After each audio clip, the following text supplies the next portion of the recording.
Hey there one here. This is an interesting machine. It's a new Pol Experience XF5 500. I'm going to have a look at how to do the lint filter on it. Down here on the bottom right there's a little plastic door. If you put a screwdriver in there or a butter knife in the kitchen or something like that, and just get this door down. And here there's a little knob. Give that a twist and then give it a pull, and it's got this little drawer in it, which is pretty clean on this one. Nothing really to report.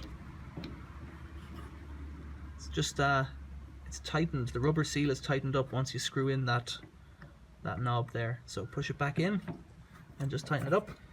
That makes the rubber seal until it's pretty tight.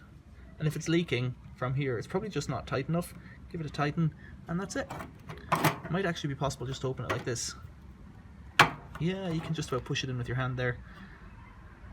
There's the model number again, XF5 500. That's how you do the lint filter. Thanks for watching. See you later.